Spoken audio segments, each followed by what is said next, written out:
When the background's in your mind.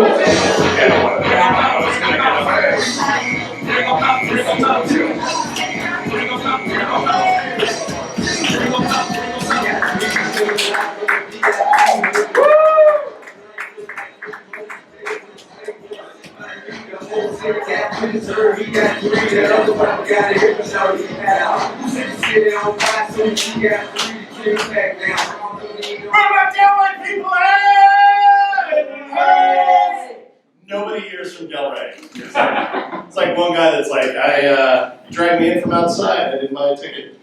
What's up, guys? How you guys doing tonight? This sounds like a Friday crowd.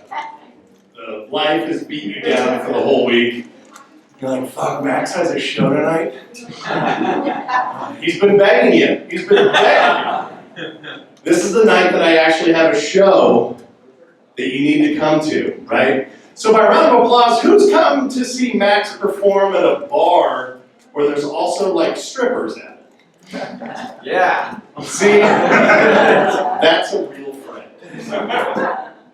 So we've got a great show tonight, man. We got a good time. Welcome to Doghouse Theater. I would say by round of applause who's been here before, but I know by everyone that's bought tickets, it's none of you. So great. Good. So my name is Casey Casperson, founder of Sick Puppies Comedy. You'll see Tom out here a little bit later. He's founder of Doghouse. We've been doing this stuff for like 10 years. Got a great show tonight. We're going to have a guy that's going to come out and just do a review of a snack for like 10 minutes. It's the Mr. Lee Show, and it's fucking funny. It's a good show. You should go check it out on, I think on Instagram and Facebook. It's called The Lee Show. It's great. If you ever want to know how you might feel about Skittles, Mr. Lee will tell you about that. We've got Lando Gonzalez tonight. Who's here to see Lando? Woo! Hell yeah! Same person that also comes to see Max. Who's here to see Max? It's a home crowd, I get it. So whatever I say, you're like, just shut up and bring Max out. The problem is the show will be over very soon if we bring out Max right now. Right? So, yeah, so I'm fat. You guys are like, it's true. But actually, recently I lost a bunch of weight. I lost about 60 pounds. Thank you. To avoid confusion, I more recently gained about 45 of that pounds. Yeah, I mean, I blame my father mostly for why I'm fat. You might have met him. His name's Papa John. But I tried those weight loss drinks. What are some of those weight loss drinks that are out there? Slim Fast. What else? Water. Would you say water? Shakes. Shakes. Have you guys tried like a Bud Light? It works when you're, drinking it. Oh well, everybody else looks better. Yeah, a lot of people say that I have a drinking problem. Which is, you gotta say it differently, because I'm good at it. I'm good at drinking, People are like, yeah, I have a drinking problem. I'm like, well, actually, no, I can drink a whole bottle, it's fine. So let me preface this. I think drinking and driving is bad. Okay, so let's just start with that. Drinking and driving is bad. You shouldn't be drinking and driving. But what's worse is having to explain to your wife the next day why we have to go pick up the car at the strip club. Yep. Yeah. So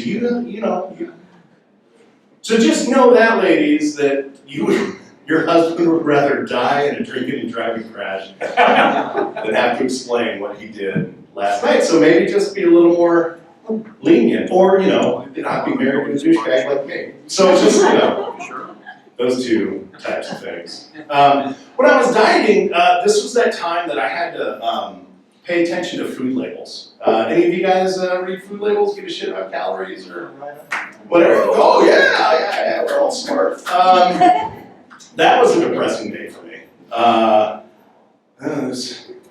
It's based off of a 2,000 calorie diet. Well, I just ate 2 Totino's pizzas, which equal 3,500 calories. It's 10:30 in the morning.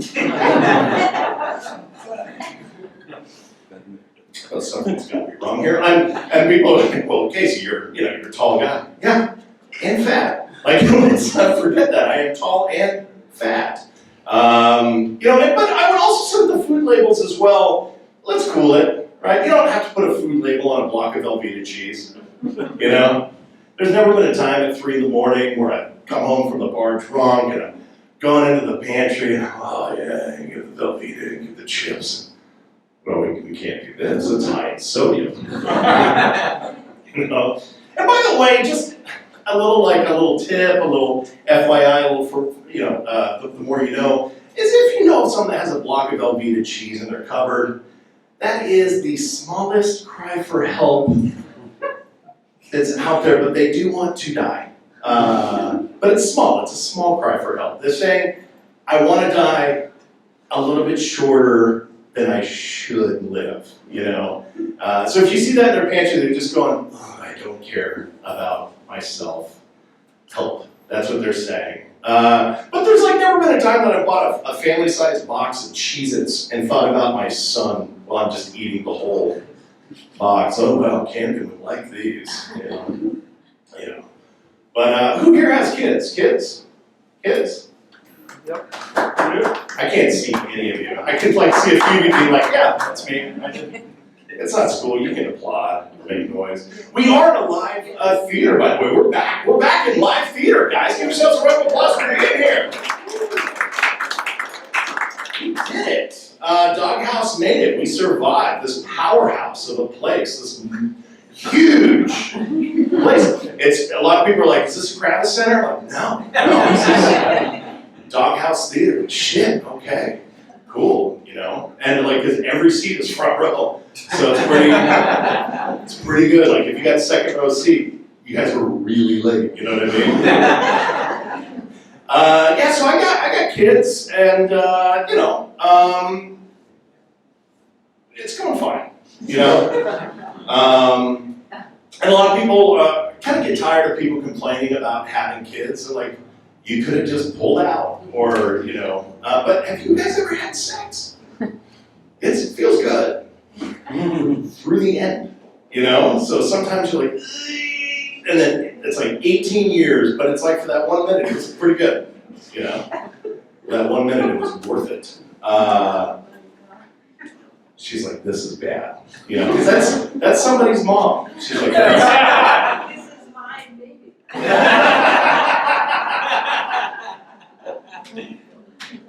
Yeah. Yeah, so you are, just so you know, first of all, you're very pretty, but you are a mistake. So just know that. She woke up one day and was like, oh, that time has not come yet, and sweated it for a couple of weeks, and had to have an uncomfortable conversation with your dad that was like, hey, I think I'm pregnant. And he goes, good. Every dad says that they want to have a kid. Every dad wants to have a kid or whatever, And they just they have to put on a real happy face. But it's kind of the same as getting the diagnosis of I've got cancer is the same as I'm pregnant. It's the same. It's, well, at least we know. My kids, Casey? Yeah. Oh, shit. Tom Neal, everybody. Say hi to Tom, everybody. Hang on. Oh, look at that. Well, unfortunately, it is. Tom Neal. Oh, everybody. Well, we brought Tom into the company because he gives us tax breaks from his age. So that's right. That's right. My age just surpassed your IQ. You're quite old. So, more kids, huh? This is not working very well. Yeah, You gave me the shitty mic? You literally set up tech tonight. You're the one that set up. You did that? That's all your shit. Is it? Oh shit, that explains it. Yeah, there is going to be music later. There were raccoons. I saw there were raccoons in my shit last night. Totally believable in this space. So, Did you talk to any nice people in the audience? Yeah, I talked to this lady, she had sex with that guy and they made that thing. Okay, all right. Well, you do what you have to do. It's a science class, Tom. Yeah. We're doing science. Okay, science, yeah. Yeah. Yeah, so I heard you started to talk about your kids, so I Yeah. went down to the parking lot. Well, no, kid jokes are great, man. Oh, You know, making fun of cereal and orange juice. Oh, I love kids. Yeah, how old are your kids, Tom? I don't have kids. You don't have kids? No. Maybe switch mics. I could switch. Yeah, you can switch mics. We also have other mics in the back. Yeah, I could switch. I don't have kids. See, this mic isn't very long. You set this up. I don't know what you're talking about, Tom. Look at this. I've got the whole stage to myself. You do. You need it. So how are the kids, by the way? Oh, Tom, they're great. Really? Yeah, Anna's 10. You guys won't believe this. Anna's very smart. Tell me about Anna. Yeah, Anna, she's like top 5% of intelligence. Yeah, just keep telling me about your kids. So she's great, Tom. No, she's really good. And so she's 10. And she's so cute, you know. And she like writes notes to me sometimes. And Tom, Didn't work for that either. oh man, did you try to choke yourself? I did. I tried to strangle myself. Try to hang yourself? Talking about your kids, yeah. And Camden, oh god, that kid, he's Oh God. a sweet kid. Oh God. He's 7. Yeah, What a little is devil. he cute? Is he sweet? Oh, he's so Oh, my cute. God. Yeah, he's white. So Is he white? Yeah. Is he white? so he's probably mine. Yeah. Beautiful kid. That must be nice to have What a those, color. right? To have little things like that, Oh right? god, kids are everything. Aren't they though? They're the best. Tell us more about your kids. Oh god, you know how like you have kids and you just Yeah. kind of wrap your whole life and identity around them. Yeah, just you kind do of your whole bit. stop paying attention to your own life and like you just forget who you are for 18 years and they kind of fuck you up in your financial situation. So where are you from? What? Down the street. What's that? Oh, God. What's that? Down the street. It's a small theater. He Down probably the doesn't street. like He lives in the street. He's a homeless person. from the streets of Boca. Yes. What street we gotta stay away from you? No, what street? Oregon. Oregon. Oregon. Which is not anywhere near us. Oregon, as far as I know, it's on the west coast. It's on. He's confused. He's confused. Yeah. Oregon. No, I know. He wants to sell in Oregon. He's a homeless person who wants to sell in Oregon. That's right. How are your kidneys doing? Pretty good. As far as I know. As far as he knows. All right. Meet us after the show. We've got a proposition for you. Yeah. We got some paperwork. And I'd ask you how you're doing, but I don't do that. who are we going to talk to? We're going to talk to you. That's really nice. The suspenders and the glass is really nice. What's your name? Ashley. Ashley. Hi. Actually. Ashley, you here to see Max? Yeah. Don't be scared, all right? No. Max, if Max is in the room anywhere, Max, it feels like she is threatened. Ashley feels like she was threatened to be, if you're not here, bad things are going to happen. Ashley. So you're like a late 90s kid? I am. Yeah, that's like a late 90s name. Ashley. Yeah. Yeah, absolutely. No, I was born in the 80s, but Really? Yeah. Your parents were way ahead of their time. yeah. You just narrowly escaped being named Dylan. Actually, who are you here with? Who's this? This is Dylan. my friend Logan. Friend Logan. Hey, what's up? Welcome. Nice to meet you. Yeah, I don't care. Logan, great. What's your first name?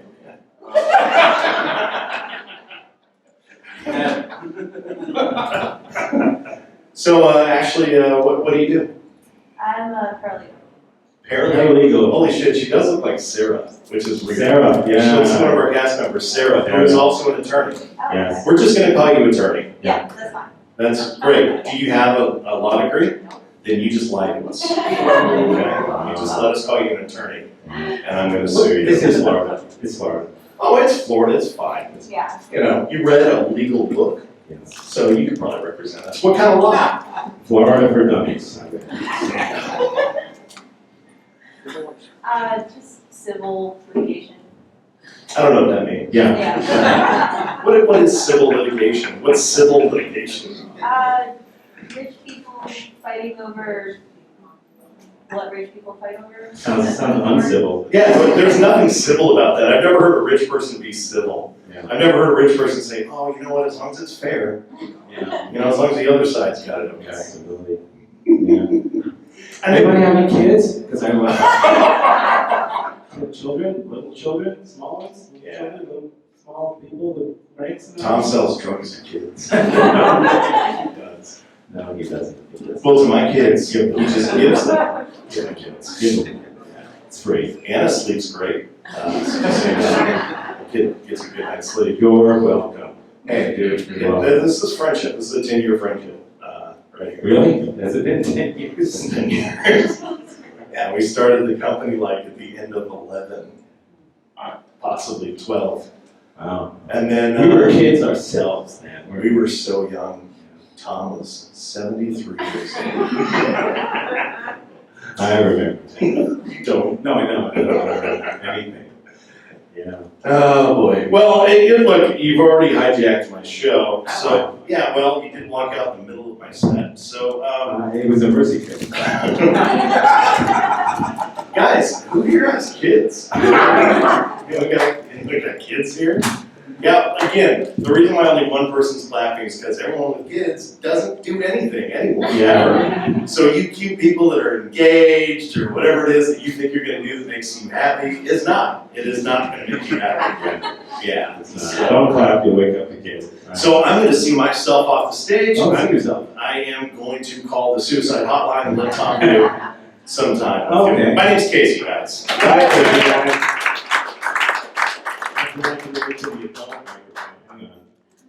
There we go.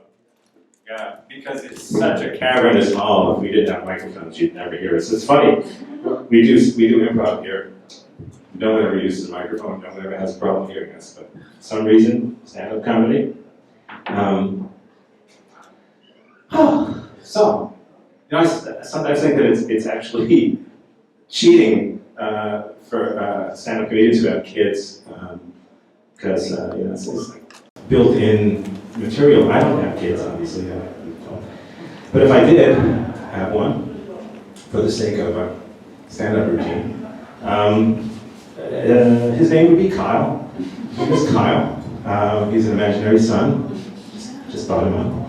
And he says the cutest stuff. He's so, you wouldn't believe Kyle. He's so, he's 3. No, wait, 7 is a lot cuter. He's 7. Imaginary Kyle is 7. Boy, they grow up so fast. It seems like just 20 seconds ago, he was 3. Yeah, so imaginary Kyle, he was saying to me the other day, he said, hey Dad, he calls me that. And I said, what's up, imaginary Kyle? How you doing, buddy? And he said, Dad, why do they call the moon the moon? And I said, oh man, see, that is so imaginary Kyle saying that. That is so him. I said, I don't know, little buddy, why they call the moon, but that you are just like your imaginary mother, for argument's sake, Brenda.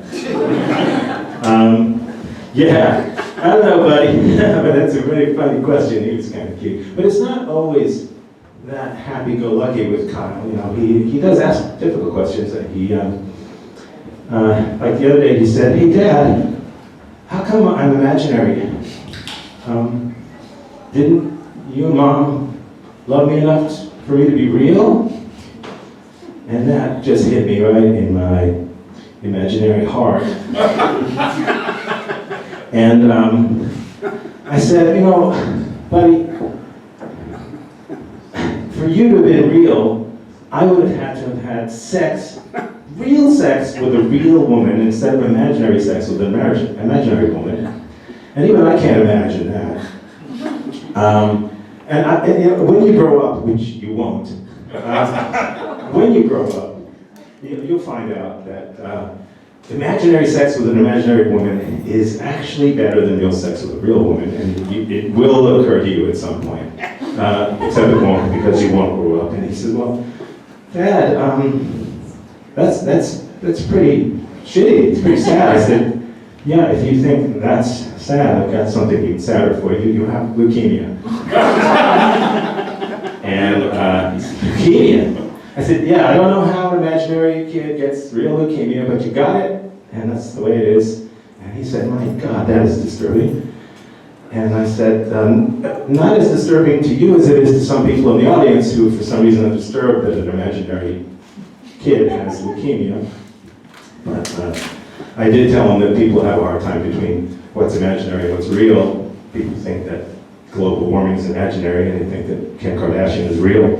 And I said, you know, you're lucky. You're not going to grow up to find out the horrible, horrible tragedy that comes from Kim Kardashian.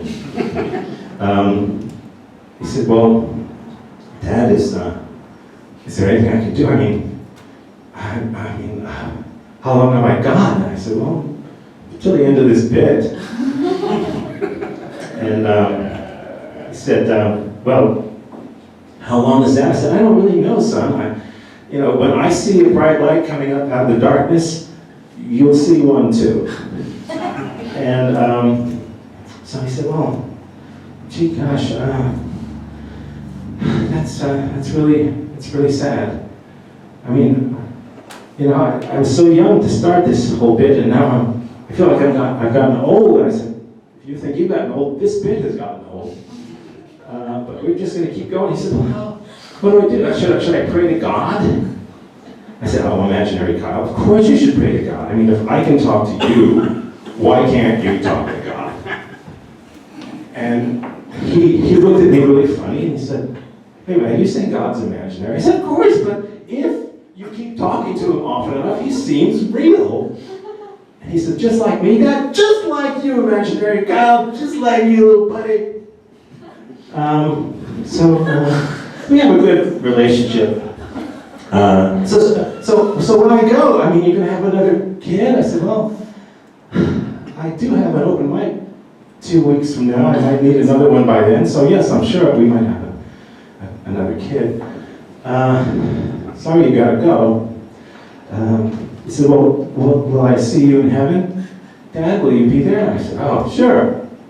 Why not? Oh, yeah, I'll be there in heaven with you and your imaginary mom and your imaginary dog, Scooter. He said, well, you have a dog? I said, that's right, I haven't imagined him yet. I'm sorry, you never got to meet Scooter, but he'll be there.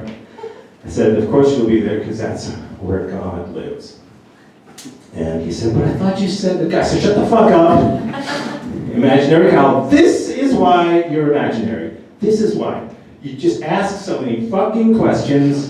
Shut the fuck up, imaginary Kyle. Your imaginary mother and I are going to send you to your imaginary room. In fact, we discussed it. We decided we're going to send you to real China to work in a real factory, building real iPhones for real people who can use them to keep in touch with their imaginary friends.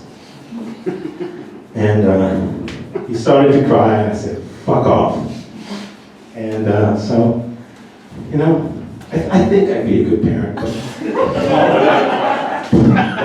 you know, kids, right? Fucking kids. That's Tom Neal, everybody. That's sick bastard, Tom Neal. How you guys doing so far tonight? Doing well? Doing good? Yeah. Great. Good. All right. So we've got another segment of the show here. It's a little bit different than a typical comedy show. So we've got a guy, Lee Feldman. Who's here to see Lee again? Here. Yeah, we got a few people here. So Lee is going to do something that's quite fun.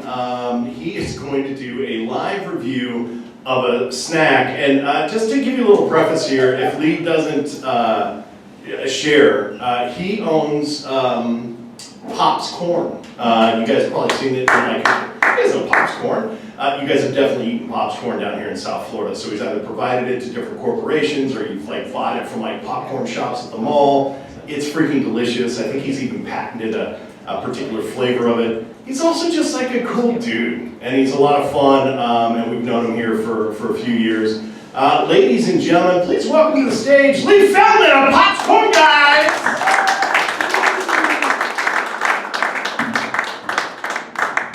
That's not him, that's John. Fuck off, John.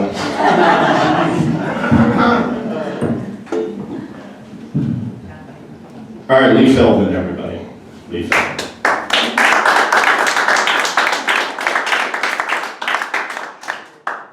Lee Feldman.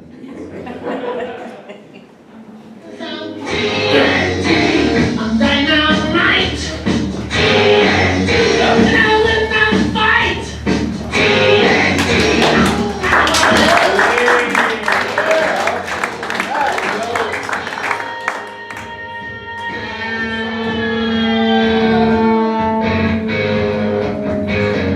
How's everybody doing today? All right. That sucked. How's everybody doing today? Thank you very much. For the first time ever, the Mr. Lee Show is doing a live review right here tonight. All right. Very excited. When I go like this, I'm going to go like this, I need a round of applause. Let's practice.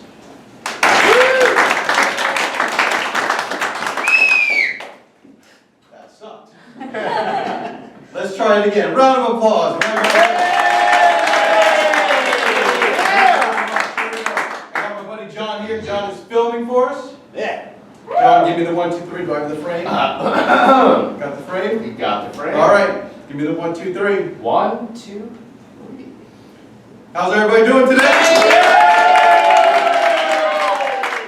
Welcome to the show. My name is Mr. Lee, and today, for the first time ever, we're doing a live review at Doghouse Theater in Delray Beach, Florida. Give it up for Delray Beach, Florida. Today, we are reviewing Goldfish. Now, Goldfish were started in a Swedish factory in 1958, and in 1962 were brought to the United States by Oscar J. Kimball. He actually wanted to come up with a snack to honor his wife's birthday. His wife was a Pisces, which was the fish, right? That's the fish. So he went out and he found that the goldfish was a symbol of good luck. So he wanted to, he invented one of the most recognizable snacks in the world to honor his wife, right? Another thing I gotta live up to. That's fantastic. So, all scoring is done on the PTT, which is the packaging, texture, and taste, and all scoring is done on the 1 to 2,000 scale, 2,000 being the highest, and nobody gets 2,000.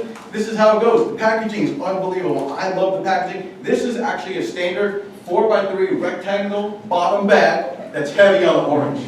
Now, orange, right? Orange, as we know, has been proven to be an uplifting color.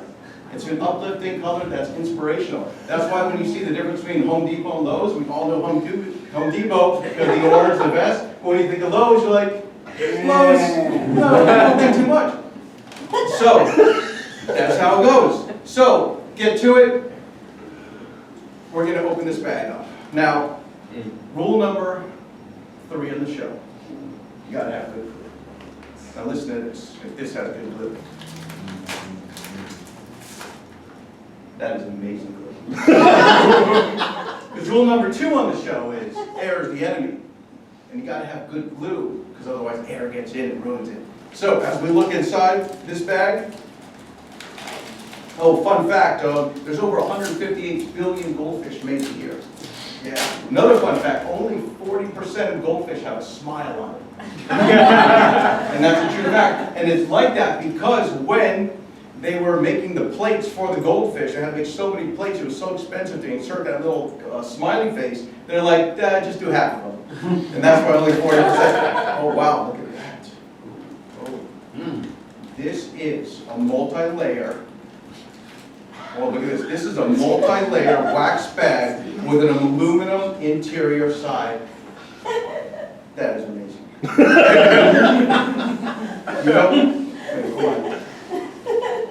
You know those cartoons when you were growing up and there's that little leprechaun and he would follow the rainbow and the rainbow would lead to that pot of gold and the pot of gold would have that like aluminum, like that gold just coming out of the pot? I see the same thing in here. When that light hits the aluminum, it's like a pot of gold. That is amazing. All right, let's get to it. We're on the texture. Oh man, look at this. You know, the goldfish has got a unique texture. It's like sandpaper, but not sandpaper because it's like smooth once you get the rough parts out. Now, it's time for rule number 1. It's got to have a good crack. You guys want to hear the crack? You guys want to hear the crack? Yeah! No. Yeah! Crack, crack. You guys want to hear that again? Yeah. You want to hear that again? Yeah. Get a hold of yourselves. Calm down. Whoa. Actually, Okay. that is amazing crack. You don't get crack better than that. I want to hear it one more time. That's like when you're on YouTube and you get stuck in those chiropractic videos and you're down the wormhole and there's cracking the necks over and over again. Let's hear one more good crack. Yeah. Good crack. All right, let's get to it. Let's get to the taste. Me, I can never eat more than 3 goldfish at a time. I always feel that 3 goldfish is the proper amount to put in your mouth at one time. I feel like if you put too many goldfish in your mouth, you actually ruin the flavor. You want to stick to 3 goldfish. It's very important for the texture, for the taste. So we're going to put 3 in. I prefer 2 tails and 1 head.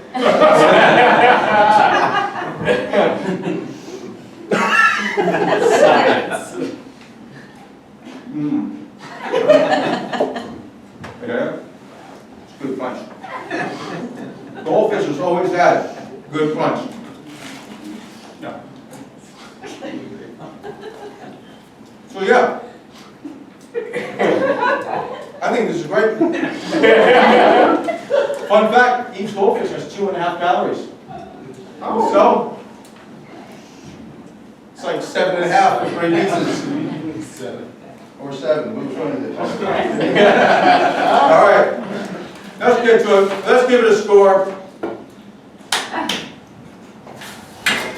I love the packaging. I love the texture. It's got amazing crack. The packaging is amazing. I love the interior. We're going 1805.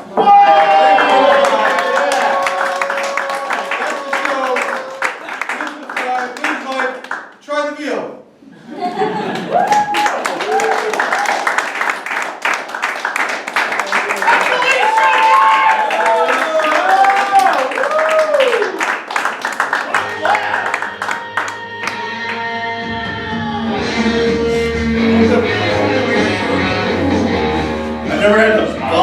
I've never had to like bus a table before. It's like, okay, here we go. That's great. That's the Lee Show, everybody. Give him a round of applause. All right, you guys ready for, hold on a second. It's all broken.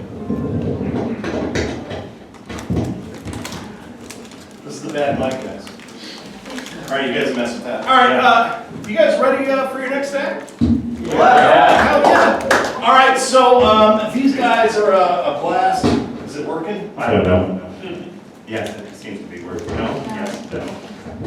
There it is. No, that, there, yeah, look at that. Perfect. Don't touch the mic, okay? You can't put too much water in a nuclear reactor. For our next spot here, these guys are great. The 2 of them together are a little bit older than our nation. And they're a wonderful group. Ladies and gentlemen, please welcome Son of Kevin, guys! Son of Kevin! Yeah. As if we can read that. All set, buddy? Yeah. Okay. Flip the switch. Yeah, look at that. Yeah. Gee, I don't know, whenever you pick up a guitar, isn't that the people usually start talking and leaving and going to the bathroom? They're trapped. Yeah. Okay. Oh, maybe that. Okay, ready? Go for it. You got it. Sweet.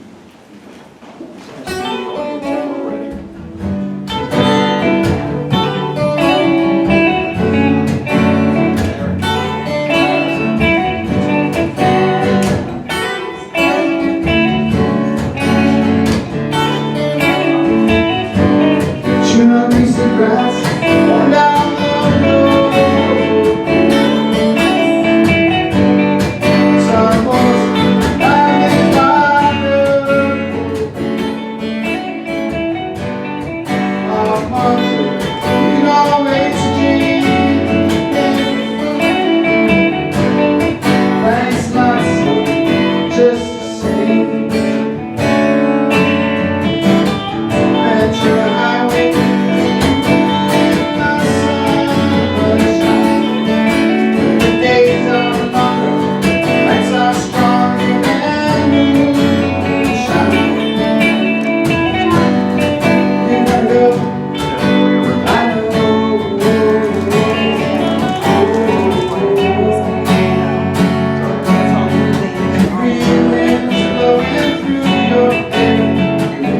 surrounds your day right there.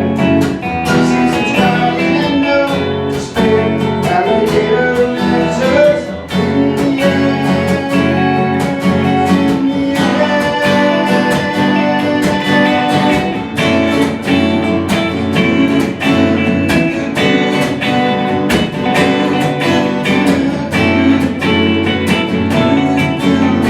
In the falling star, wait for the early train. Sidewalks lighted by the rain. On poncho, you always change your name. Thanks, like sun, just the same. There's your highway.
Pretty cool.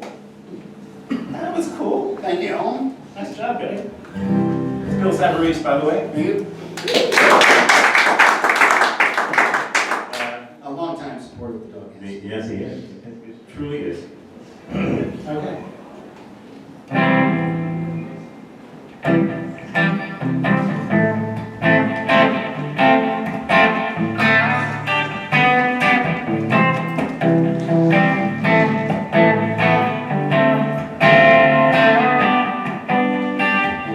On the corner of Main Street, just trying to keep it in. You say you wanna live on. Say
my mind.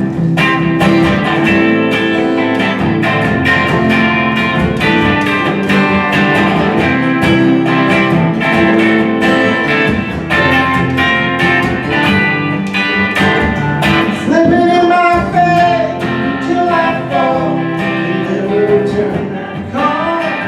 The moment I open the door, don't let it stay. Won't feel that fire again. She said, I don't mind if you don't mind, 'cause I don't shine if you don't shine. Put your back on me, put your back on me, put your back on me.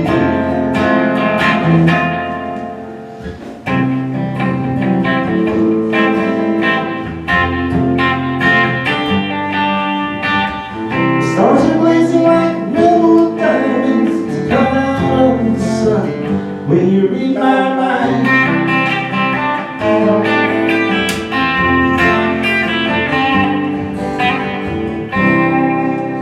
Thank you.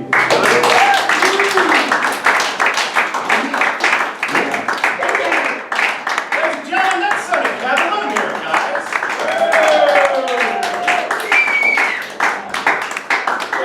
Well, they break stuff down and, or just leave everything up here, that's fine, whatever. So it's here, we'll get this mic up here. That's it, all right. There you go. Sonny Kevin, so everything around us is like themed around like dog stuff. So Sonny Kevin, Kevin is the name of a dog that Tom rescued. He had a shitty neighbor that was like, hey, will you watch my dog? And then never picked him back up. So Tom had a new dog. And we had this cast member. The story goes back to like the beginning of Sick Puppies, when we were trying to grow and promote, and we were trying to, there were people waiting in line at like a Kmart, like that's how old this story is, for like Black Friday. And they couldn't leave the line, and we were like doing improv in front of them. And it was like, and it was 4 in the morning. And they fucking hated us so much. But we're like, hey, come to our show tonight. We got a great show tonight. And they're like, no. You know, but when you get your start, you're trying to do anything you can to recruit people. One thing we found out is that the Simon malls, it is a policy that you can't take pictures in the mall. Probably a lax rule that they don't enforce when it's high school kids that are like, hey, we're at the mall. But when we are recording our set as people are in the Apple store line waiting to get whatever the Apple product is that season, and we're like, hey, can we get a suggestion of an object that we can riff on? We're like, oh shit. So while we're doing that, and we're running away from these dudes on Segways, which are more menacing than you might think, when a Segway is chasing you down a high-end Boca Raton mall. As we're walking away, Tom's like, so I've got this dog, and one of the people with Lauren is like, I can use a dog. And Tom's like, well, I've got good news for you. And Tom and Lauren at 4 a.m. figured out how to make this thing happen. And so Kevin, this lovely, he's an asshole of a dog, just so you know. He was this prick of a dog. But it was like kind of a savior for Lauren. And recently, it's an old story, so Kevin has since passed. But the whole part of this company, what we do is we like dogs more than we like you. That's the gist of that. And if you don't share the same sentiment, fuck off. You know, dogs are better than us, and we don't deserve them. That being said, I'm going to get off my soapbox, and I'm going to introduce your next comedian, who is very funny, a sweetheart of a guy, and I think you're going to enjoy him. Ladies and gentlemen, please welcome to the stage, Lando Gonzalez, everybody!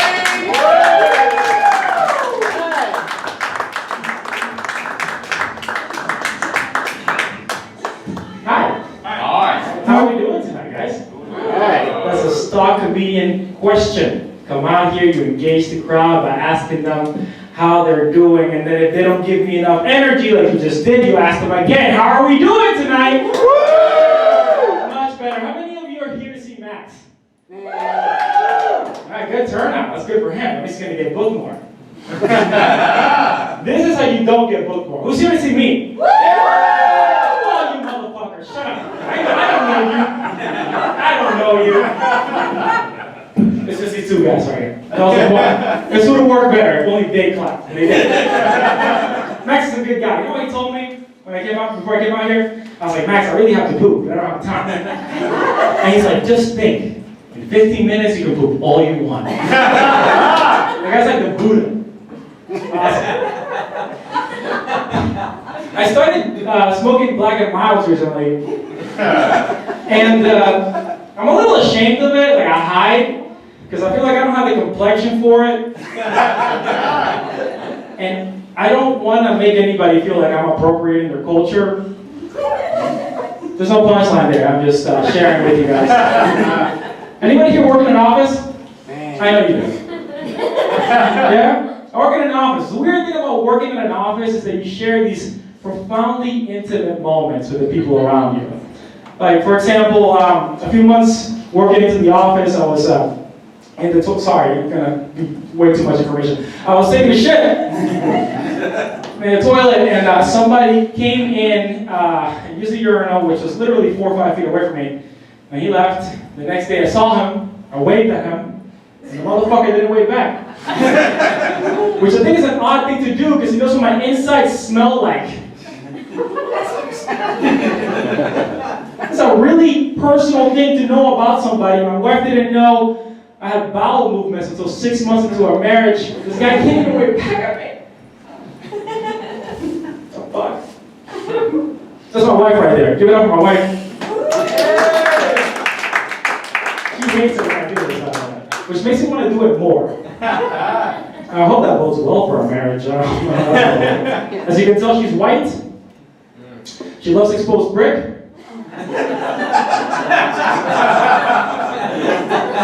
I don't know what is it with women and wanting to make things look like they need repair. But I'm from Cuba. Shit just looks like that naturally. I walk into a brewery and I'm like, that needs a coat of paint. Like, how are you doing? Now, any Cubans here? I always ask, but it's, no, it's, yeah, I figured. It's Del Rey. It's like a weird socioeconomic estuary. You know, like I drove past 3 Lamborghinis and 15 homeless people. It's a weird fucking place, this place. We were buying a house recently. I promise I'll get back to my joke later. We were buying a house recently. We were looking at Del Rey.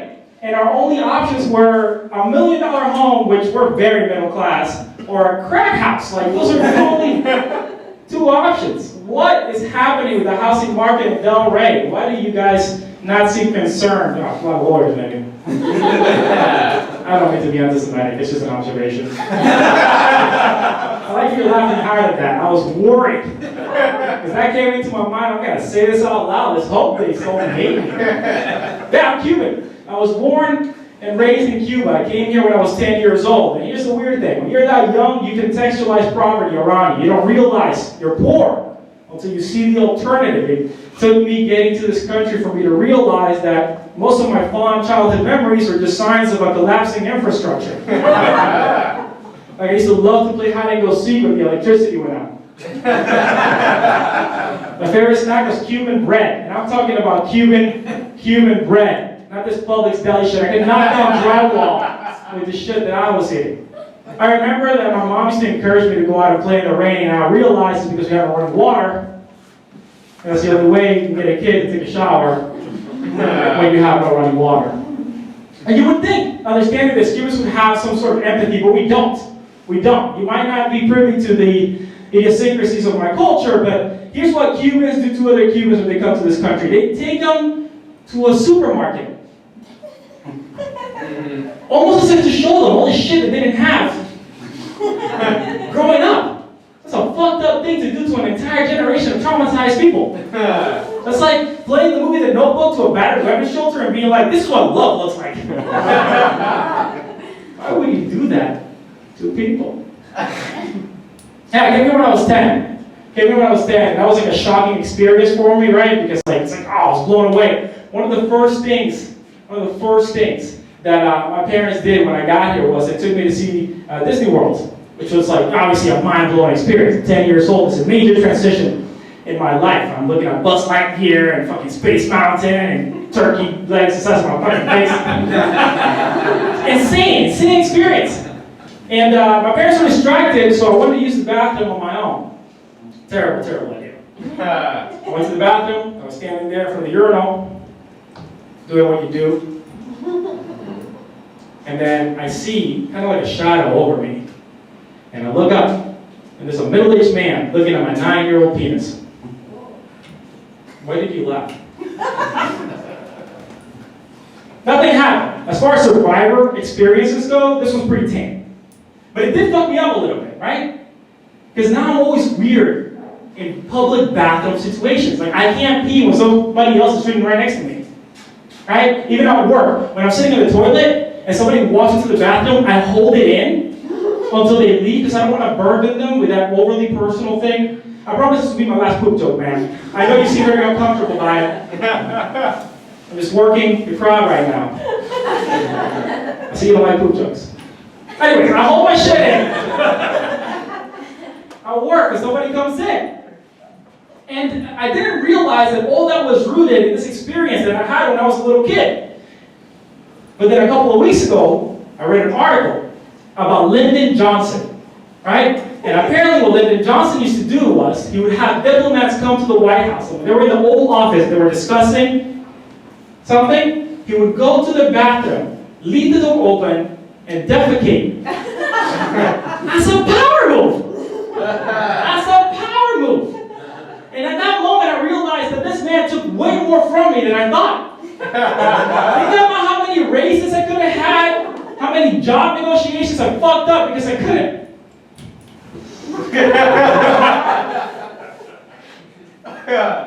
Sorry. I had a relative die recently. Give it up for that. That's how I got you guys. No, you guys are very polite. Oh, somebody would clap. Then I'll make you feel bad about yourself. Here's a weird thing about when somebody dies. The weird thing about somebody dies is you tell the people that are close around you, right? And they have these like stock responses. And it goes something like this. I'm really sorry for your loss. If there's anything I can do, let me know. Anything I can do, let me know. So I started sending Venmo requests for $1,000. Do not say anything if you don't fucking mean anything. What do you mean? I'm really concerned, and maybe you guys can relate. I'm really concerned that all our leaders are people. You figured that we've had enough years to figure out a workaround by now. Things are getting fucked up everywhere, and it's because we're letting each other lead each other. When people are in charge of people, you get things like the Crusades, the Holocaust, and the South Florida Fair. Any of you been to this nightmare? Good for you. Let me save you the trouble if you're curious. You show up, you wait 3 hours in line, you pay $60, then $100 more for food, just so you can have diarrhea for 24 hours. Sorry, I know I lied. I know I'm having more food jokes. I didn't realize it. I'm sorry, I started saying it. I feel like I let you down, man. I apologize. South Florida Fair. Can you believe that we still go to this thing? Like, you have these. I feel like I have an echo. I like it. I feel powerful. I really need to stop getting distracted from my jokes. It's a black and mouse, I'm telling you. Like, I never had in my life, and I'm like, that looks cool. Let me do it. Ah, fuck. Wait till late. Fucking South Florida Fair. Can you believe that we just let our kids walk into this? Have you met a carny? Have you met a carny? Seriously, have you met one? Because these people are fucking crackheads, every single one of them. And we're letting them put together these giant mechanical contraptions, and our kids get on them. You guys don't seem outraged.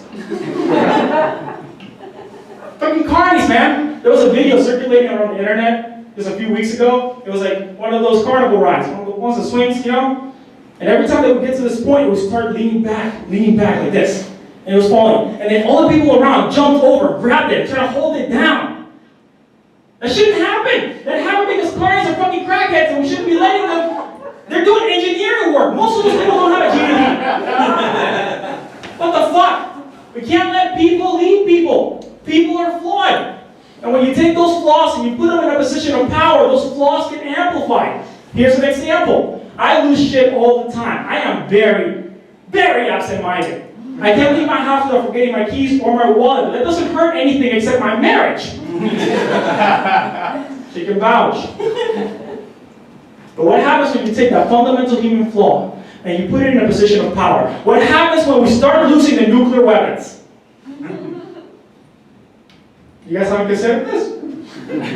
Because since 1942, we have lost a total of 50 nuclear weapons. 50 nuclear weapons! Why aren't you guys more upset about 50 nuclear? We don't know where the fuck they are. How do you lose a nuclear weapon? Is it roll underneath the bed?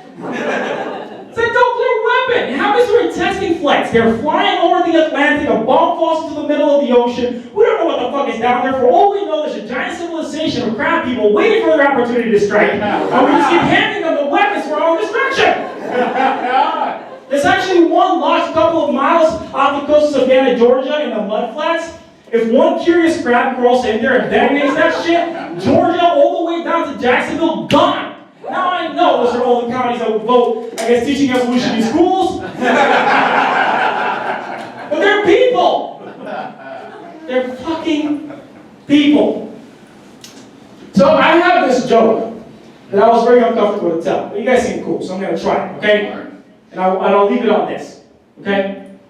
So I don't like it when people talk in overly broad generalizations, right? I don't think that's a good way to sustain a conversation, right? Right? It's really difficult to talk to somebody when they're just talking like broad terms. Like for example, I don't like it when people say, nothing good came out of genocide. Yeah. Are you sure? Are you sure? Nothing good ever? Not once? Have you ever driven past a Hard Rock Hotel and Casino? No one has? A giant car in the middle of Hollywood, Florida. Sure, some of you have heard about this giant monstrosity. The Hard Rock Hotel Casino is owned by the Seminole tribe, right? Every single one of the members of the Seminole tribe, because they own the Hard Rock Corporation, which has hotels and casinos all over the world, because they are all part owners, they get a stipend of $10,000 every month. I would gladly kill every single one of my ancestors for $10,000 a month. Line them up right now, I'll check them in the fucking neck. I kill your ancestors for $10,000 a month. I don't know these people. I don't fucking care. I gotta lie. I said I was my last one. I lied. I'm gonna keep talking. Is that cool with you, man? Yeah. You cool with that? What do you want me to talk about? Is that wrong marriage? Sure. Yeah, sure. I was like, this could go really wrong. What if she says something I'm not prepared to say? I'm trying to win you over is what I'm doing here. Alright, I'll leave it on this one. This for sure is my last one. I promise. I'm sorry. You're looking at me with disappointment. I'll get better. I'm just working on my timing. You know, I'm still kind of new at this, okay? You guys are all experimental. Oh, there it is. See? That's the light. That means that I have 2 minutes left. Very professional. Anyways, there's my wife. Beautiful woman. Can we say that my wife is beautiful? Yeah! Beautiful wife. She's very loving, very sweet, very kind. She is almost perfect. The fuck are you laughing at? It's true. It's true. Anybody here, even if you love them 90% of the time, which is more than I like anybody else, that still leaves over the course of a year, a whole month of fuck that person. My wife is almost perfect. Her only flaw, she loves our dog more than she loves me. Don't hold back the laugh. What I'm worried about, it's not gonna laugh. What I'm worried about is that you seem to agree, and that's what she loves her dog more than she loves me, but we're married now for almost 3 years, and I just came to realize this a few months ago, and this was the sign. We walk in one day, and we find a giant pile of dog shit in the middle of their living room. It's a 7-year-old dog, you should know better by now. This is my wife's reaction to the dog taking a shit in the middle of the living room. What did you do? Are you a bad boy? Was that you? Pretty tame, 7-year-old dog, he's been trained by now. The next week, we take the day off. We decide to smoke a little bit of weed, make some popcorn, watch a movie. Alright? I put the bowl of popcorn in the microwave, I set it, and I go sit down. I forget to put a top on it. My wife, the kind of woman that she is, gets up from the couch, goes up to the microwave, opens it up, and popcorn cascades onto her and the floor. Without missing a beat, this woman turns to me and goes, "Are you fucking retarded?" Oh, you bad boy! Are you fucking retarded? Almost perfect. You guys are awesome, by the way. You guys are pretty. You're one of my favorite people in the whole world.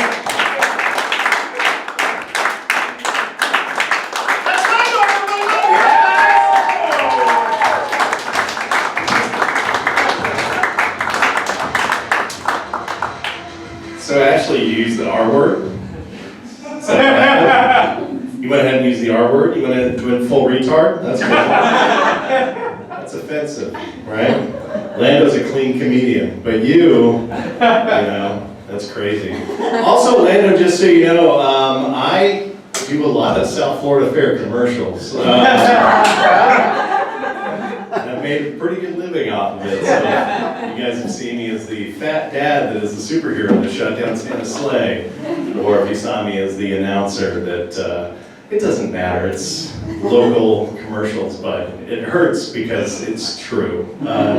We did not take our family to the South Florida Fair, and I was the face of the South Florida Fair for the last 3 years. So just know that. You went to Publix and you saw my face at the register. My kids were like, "That's Dad, what's that for?" "Nothing, don't go. We're not gonna go." "Who's playing?" "Night Ranger." "Exactly, we're not, you know."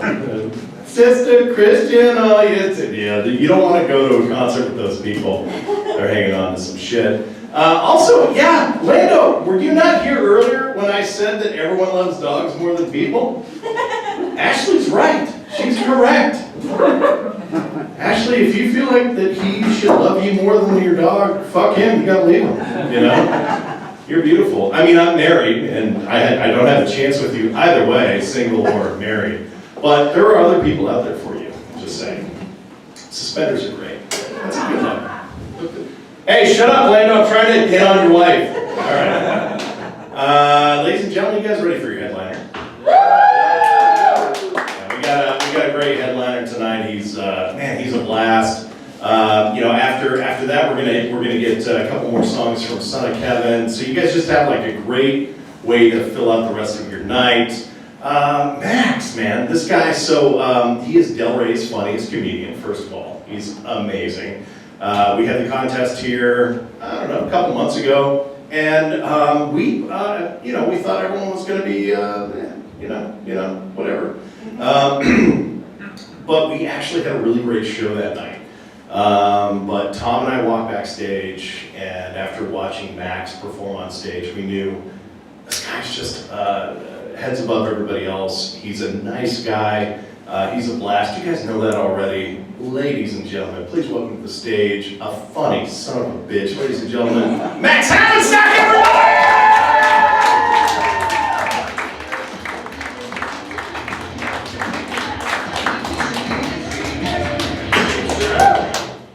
My mouth's a little dry. Was eating all those goldfish back there. I can't follow that intro. I mean, my God. My full legal name is Maxwell E. Havenstock. That spells mad. That's the level I'm going for. If people tell me I'm an old soul, I think it's because I have opinions on golf broadcasters.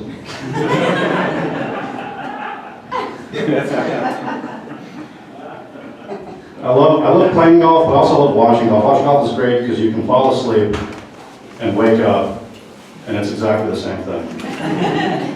It's like live action Frasier. I'll tell you a little bit more about myself. My roommate told me he's moving out. Says he wants to go live with friends.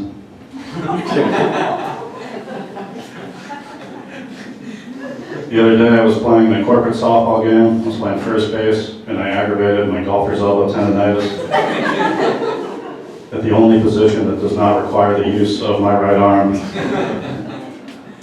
So that's pretty much everything you need to know about me. Not a confident person. When I'm alone in my car, I sing backup.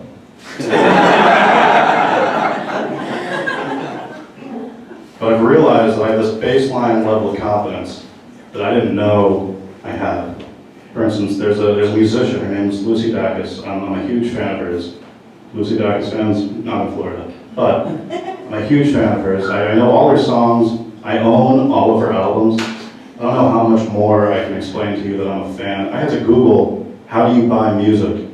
And Google said, it's 2021, you don't do that anymore. I said, I want to. So I'm a pretty big Lucy Dacus fan. And she's finally back on tour, and I got to go see her. She came out on stage and said, hi everybody, I'm Lucy Dacus. And I thought, oh, you don't know how to say your own name. Baseline confidence. That's not the only time something like that has happened. I don't mean to brag, but in high school, I used to do AV Club. I was filming the Holiday Orchestra concert, as you do. And a mom came up to me, and she said, my son is the oboist. And I said, okay. And she said, he has an oboe solo tonight. And I said, okay. And she said, I'd really appreciate it if you could focus on him during his solo. And I said, no problem. But here's the problem, you guys. I don't know what an oboe is. Anytime there was a solo, I just kept zooming in on the same guy, thinking eventually I'd get it right. And I can just imagine to this day the look on this poor woman's face when she finally got her copy of the DVD and called young William downstairs. William, because he's an oboe player, they're probably wasps. Called young William downstairs to watch his triumphant solo at the oboe and see me zoom in on the gong player like 12 times. It's baseline confidence. That's also when I became a white man in America, because three things happened. I fucked up, there was nothing anybody could do about it, and nothing happened to me personally. So it worked out. Worked out for me. I was in Las Vegas a couple weekends ago. I was in the elevator going down to the casino, and a drug dealer walked into the elevator. And I know he was a drug dealer because he got in the elevator and said, I'm a drug dealer. Then he looked at me and said, you look like you don't do drugs. Excellent judge of character, terrible business person. Always be closing.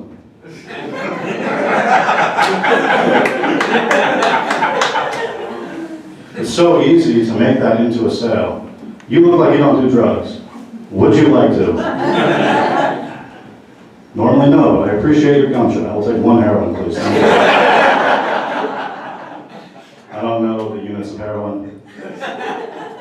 I assume one is enough. Based off my understanding of heroin. But I do like that we're getting back to being able to travel. I always like traveling because you get to learn about the places you go to. A little while ago, I was in Germany. We were checking into the hotel, and the bellhop showed us to our room. He said, let me explain to you the plug situation, because it's a little confusing. First here, you've got your European outlets, of course, your British outlets, you've got your Asian outlets. And then when he went to show us the United States outlet, it was behind this little panel. You had to open the panel to get to the plug. So they still hold a grudge.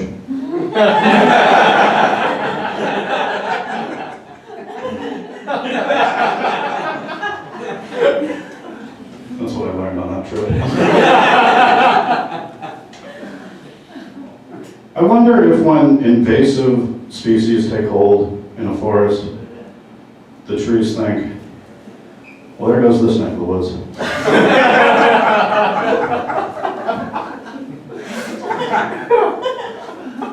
My mom called me the other night and she told me, you know how our family dog passed away? And I said, you put him down, but go on.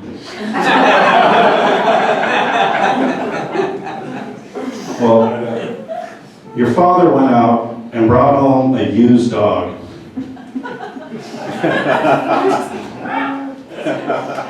I said, Mom, you can't call him that. The correct term is certified pre-owned. Dude, I talk to my mom pretty much every day, mostly on the drive home from work. It's about a 20-minute drive from my office to my apartment. I think that's the appropriate amount of time to talk to my mom. I get to my apartment building and I say, Mom, I'm home, I'm gonna go upstairs, I'll talk to you later. One day she said, what, I'm not important enough to talk to you inside your apartment? No, Mom, I have the internet. I know that sounds harsh, but what you have to understand is I have a gay uncle. She tells me what he's up to every day. It's like an episode of Modern Family. 20 minutes and we're done. And by the way, that show's been off the air for 5 years. It's all reruns. I'm gonna need new stories if you want to keep me interested. Last week she told me that they just found out my uncle's been doing bath salts for the past 10 years. Okay, Mom, now you've moved from Modern Family to This Is Us. That's a drama, a 40-minute show. I'm gonna take a loop around the block, we're gonna keep talking about this.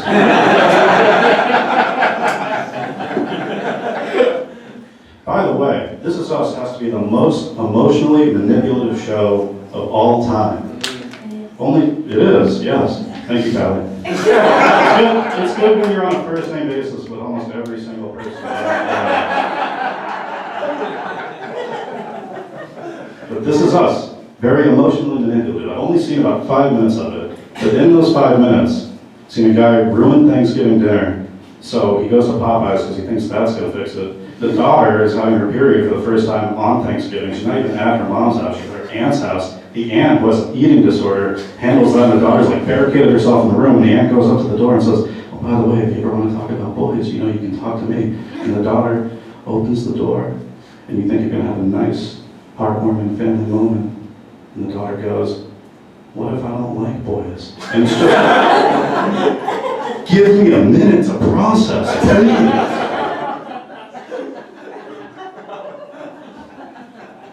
It can't all be up. Speaking of television, the first Geico Gecko commercial came on air in 1999. And the average lifespan of a domesticated gecko is about 10 to 15 years. Just cherish what you have, ladies and gentlemen, because we're running out of borrowed time. I hope one day to be wealthy enough to personally provide closed captioning and other promotional considerations.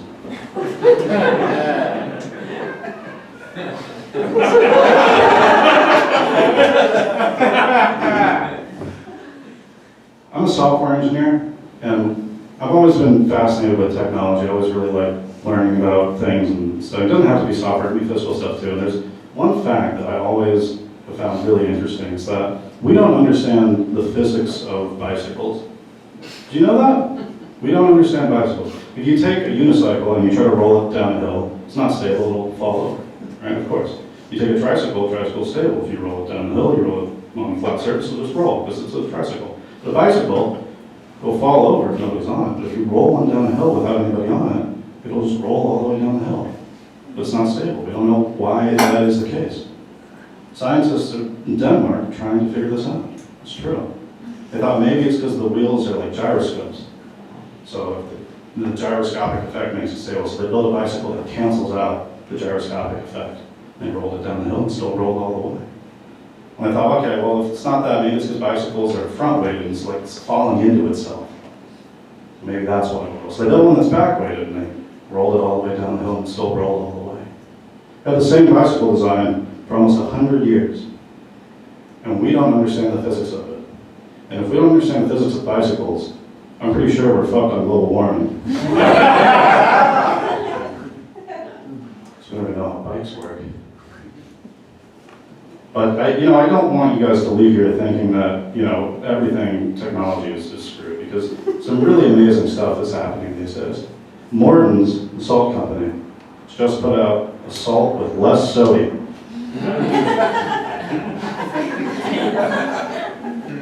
Do you understand how incredible that is? And it's not just less salt. It's amazing. But I worry that people hear about progress like that and they think it's going to be the same everywhere. For instance, everybody's very excited about self-driving cars. People think, oh, we're going to take the people element out of driving, it's going to make the world a safer place. What we have to remember is who's writing the software. It is people. I have a buddy who works at Tesla on self-driving, and I've seen him walk into a mirror.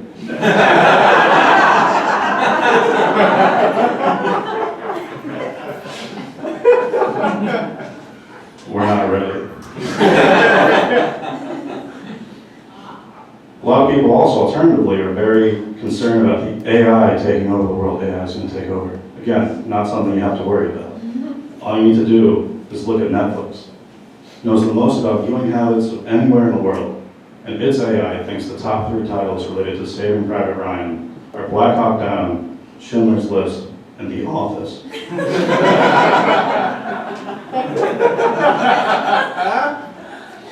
That's like saying the closest 3 things to a home-cooked meal are ordering in, going out, and The Office.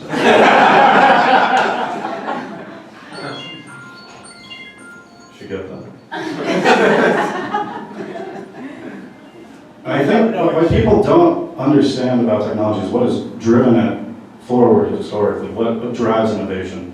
And ever since 1965, when the first rubberized condom came onto the market, it's been one thing, and that's to reduce the embarrassment of buying condoms. Because in 1865, when you went to go buy one, 3 people knew. You knew, the cashier knew, and when you got outside, your horse could tell. And that's too many people. In fact, it's 3 many people. And men all over the world were trying to figure out how to get this number down. And it took 40 years, but finally, in 1908, Henry Ford came along, and he figured out a way to remove the horse.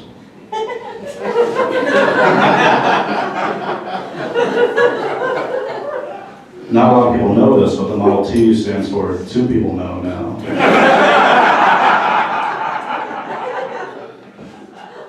And it was like that for 100 years.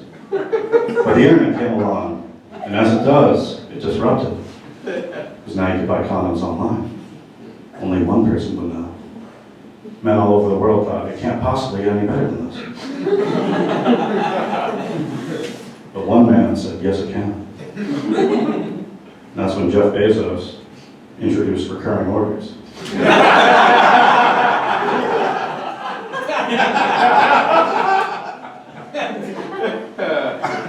No, not even you know. When you're buying a condom. Gotta be careful, you can't recur too many. What are you gonna do, resell them? Too embarrassing. So I buy 3 condoms every 5 years. I have 4 condoms.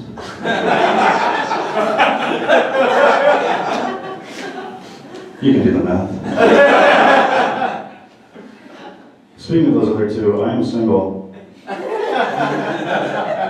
I've been dating. I met a girl off Bumble recently. Well, actually, it was Tinder, but I try to stay relevant. So I met off Hinge, and first date went well. Got a second date, took her out to sushi. And over dinner, she said, oh, this is so nice, because all my previous boyfriends are in jail.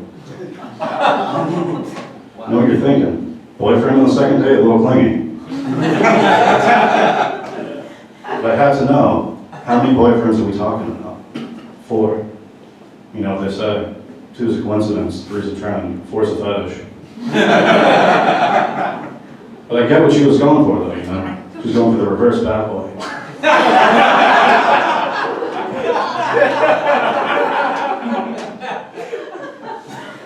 A good boy.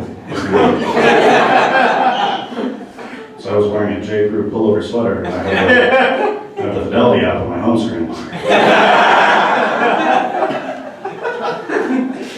And the closest I come to breaking the law is taking my seatbelt off after the plane has landed, but before it's safely at the terminal.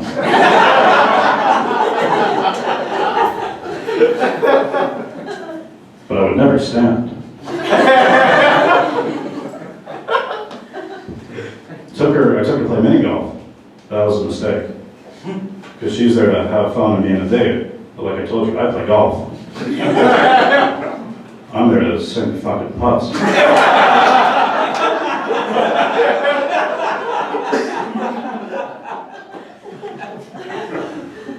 I wiped the floor with it.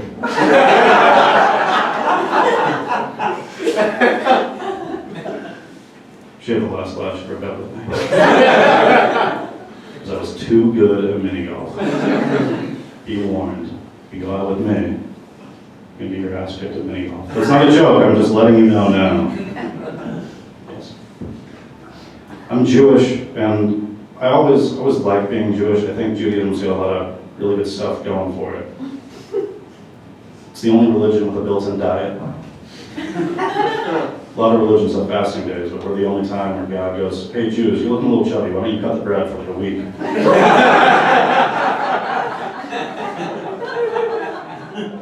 I'm God, I see everything, you can stand to lose a few pounds. But I always think that cosmically I was meant to be Jewish, because I identify the most with that version of God. Because he's so lazy. And I'm very lazy. Like right off the bat, Adam and Eve, God creates the whole world, heaven and earth, plants and animals. He says, don't eat this one fruit from this one tree. What happens? Eve eats the fruit. God's like, well, it's been a week, I'm not going to start over. I'm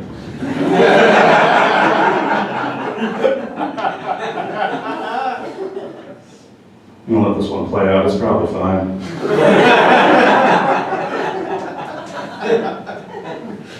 The only downside of being Jewish is sometimes we get proselytized. I was in New York a few weeks ago, and through a lack of forethought and planning, I was walking through Times Square. And these two 14-year-old Korean girls walked up to me. And I really felt bad for them. I wanted to show them that Americans were a nice, caring people. So I said, what do you want?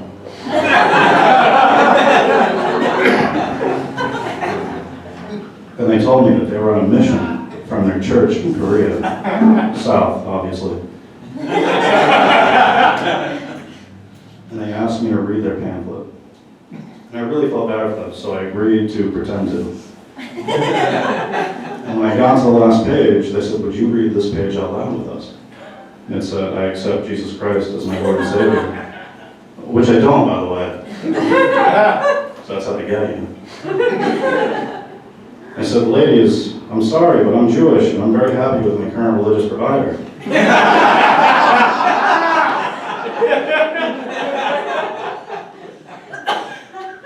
I know Christianity has better worldwide coverage.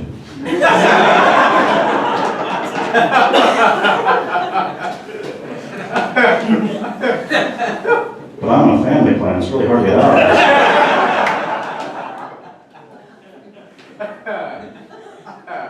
One of the girls said, oh, you're Jewish? That's okay. Because I've met God. He loves you anyway. I said, I don't think you understand God's relationship with the Jewish people. I know some people might be offended that I'm referring to God as a man, but I know God's not a woman, because that would make her a Jewish mother, and she would have checked in by now.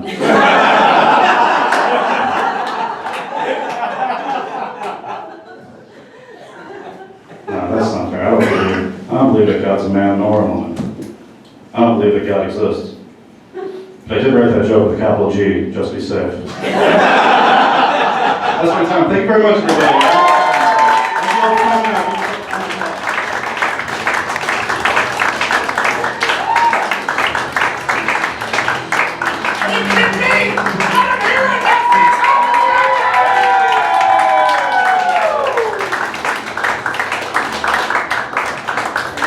Okay, so that guy's been doing comedy for like 2.5 years. I've been doing it for 20 years, and he's better. You know, honestly, he's a lot better. So, you know, in 18 years, you're gonna have 2 kids and be pissed off to be in a 50-person theater doing this, or get the fuck out of here and go fucking live your dreams up in Chicago, New York, or LA, right? Right?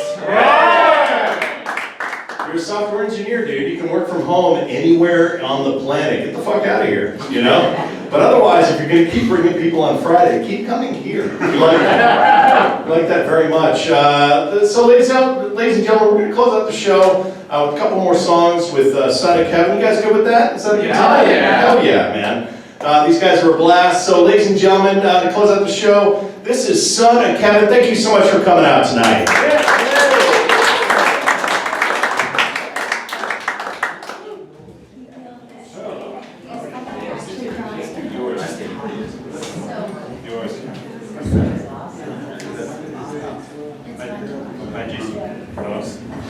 There we go. Yeah, my G-string's a little loose. Yeah, I'm saying, how many of you can relate to that? This is awkward. Who wants to see Tom's poop joke? G-string. Oh man, have you guys heard any poop jokes tonight? It's pretty cool. Yeah, it's always the G-string. It's always the G-string. You should have 5-string guitars. Okay. So, this is one of yours, Bill. Yes. Like Bill, this is a Bill song. Yes, it is. Yeah? I want to get it right. This is called Monday Morning. It is, isn't it? Okay, whenever you're ready. Good to go. Bluesy, good bluesy shit.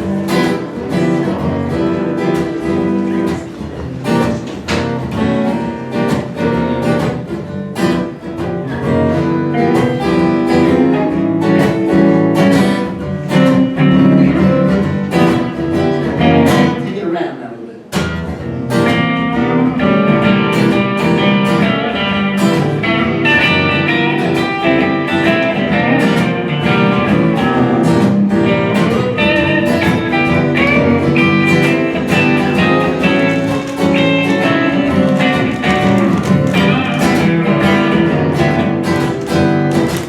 Monday morning, looks like the sun ain't gonna shine. Gotta sing a song, keep my head above the line. I'm smoking stale cigarettes, drinking cold coffee in my old mind. Looking for a job and work, a gas station for me. Sure ain't no fun, but I can see that it's the only way. Well, the rent is due, I'm gonna be out on the street in a day. I'm looking for a cat, maybe find a place to place the bass. I can't find a cat, and it's only simple tunes to play. Now the band is hot, but I need someone there to play the bass. Hey, Tommy.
Would you love the light? The sky like a burning fire. Would it be enough? All your life you never see the woman. Look at the wind. Look at the stage upon the tree. Will you ever win? It's like the cat in the dark.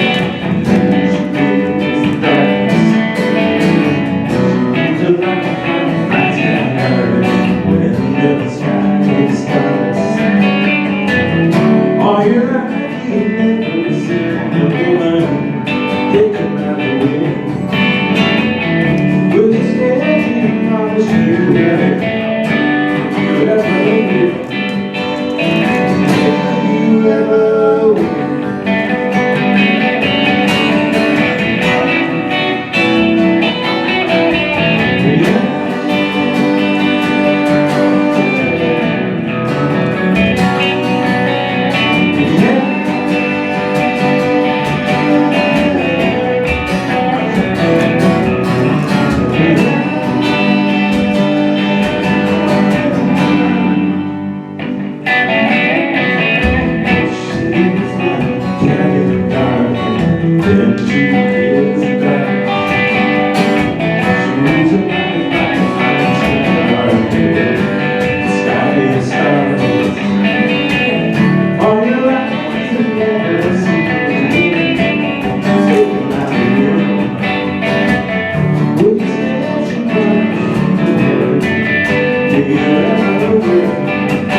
Thank you.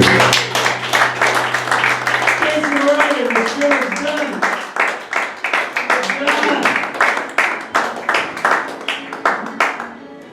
Ladies and gentlemen, that's our show. Give some for Kevin Brown.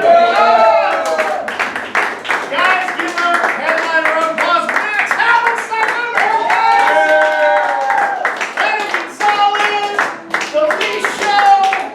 We are Sick Puppies Comedy performing here at Doghouse Theater. We hope you guys had a blast tonight.